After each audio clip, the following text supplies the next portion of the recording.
Parmi les nombreux besoins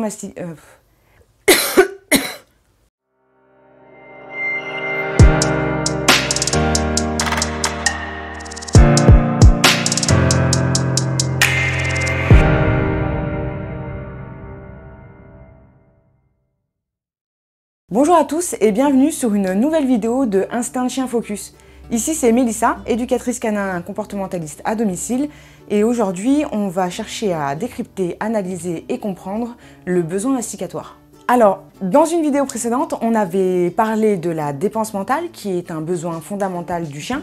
Aujourd'hui, on va se tourner sur un autre besoin fondamental, le besoin masticatoire.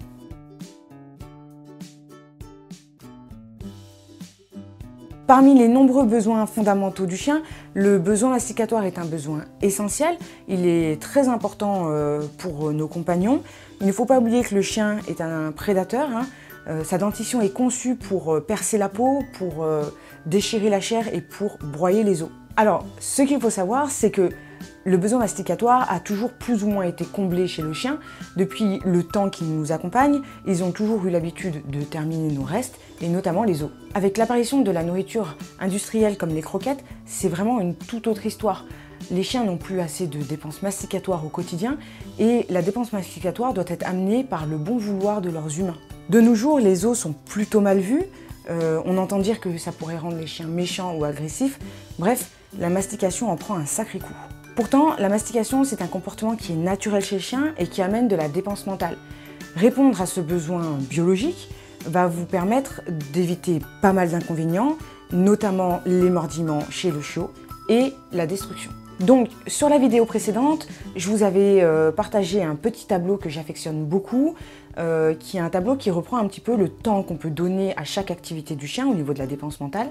Et vous remarquerez tout en bas du tableau que la dépense masticatoire est l'une des dépenses les plus énergivores pour le chien, puisque 1 heure de mastication, grosso modo, équivaut à 3 heures de dépenses réelles. Petit plus non négligeable, l'action de la mastication déclenche des hormones de bien-être chez le chien, comme l'endorphine ou l'ocytocine, et donc ce qui amène chez lui une sensation de plaisir et de repos.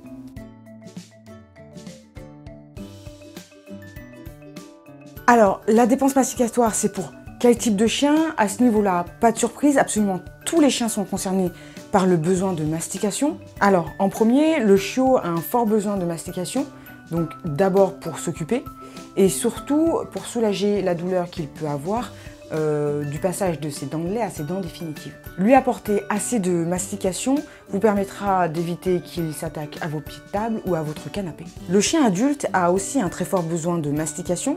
Alors ça dépend énormément des individus, ça varie selon sa race, son âge et son sexe, mais il va y avoir des chiens qui vont avoir un très fort besoin de mastication, comme d'autres pas tellement. Surtout, n'oubliez pas que tous les chiens vont avoir un besoin de mastication de façon plus ou moins régulière, ainsi lui n'aura pas les mêmes besoins que lui ou lui.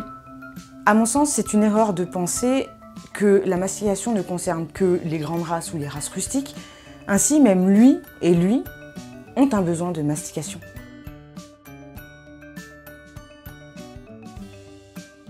Alors, comme toujours dans les vidéos focus, je vais vous donner quelques exemples pour répondre aux besoins masticatoires de votre chien. Tout d'abord, il faut savoir que les chiens vont avoir des préférences. Alors, certains aiment le bois, et à mon sens, les humains qui possèdent ces chiens sont les plus chanceux. Parce qu'un petit tour en forêt, on ramasse les branches, on lui fait des petites bûches, et on répond aux besoins masticatoires. D'autres aiment le plastique. Du coup, pour répondre à leurs besoins masticatoires, vous pouvez acheter des jouets de type Kong, des jouets, je vous conseille, indestructibles pour ce type de chien-là, ou alors mettre en place des bouteilles en plastique avec quelques croquettes à l'intérieur. Mais je dois vous avouer quelque chose, je pense que la majorité des chiens vont plutôt apprécier des dépenses masticatoires de type naturel, type les os de boucher, les bois de cerf, les cornes de buffle, les oreilles de cochon ou les nerfs de bœuf par exemple. Alors, quelques recommandations cependant, à partir du moment où le chien met quelque chose dans la gueule, il y a danger. J'ai déjà vu mon propre chien s'étouffer avec ses croquettes, donc tout est possible. Partant de ce constat, à mon sens, on ne peut pas tout interdire à son chien sous prétexte qu'il y a un risque, ou alors en tout cas, c'est un autre débat. Ceci étant dit, Je vous conseille pour les os de les donner crus et non cuits à votre chien. Et si vous pouvez laisser quelques morceaux de viande dessus, il n'en sera que plus ravi. Il y a également pas mal de polémiques au niveau du bois de serre, qui sont extrêmement durs, qui peuvent abîmer les dents des chiens. Pour ma part, j'en donne à mes compagnons parce qu'ils se régulent assez bien et ils ne vont les ronger que quelques dizaines de minutes par jour. Mais pour les chiens qui auraient tendance à s'acharner dessus, si je peux vous donner un conseil, c'est de ne leur laisser à disposition que quelques heures dans la journée. Évidemment, sur les os et sur les bois de serre, les cornes de buff, ce genre de choses, pensez bien à retirer les petits bouts, et donc ils vont ranger tout l'os. Et puis quand il reste des petits bouts, pensez bien à les prendre et à la mettre à la poubelle. Si les chiens les avalent, il peut avoir des risques au niveau de son estomac et de ses intestins. Au niveau des jouets en plastique, c'est la même chose. Moi, je vous déconseille d'en donner si votre chien a tendance à les détruire et à les ingérer, ou alors passer sur des jouets en plastique de type indestructible, comme les Kong.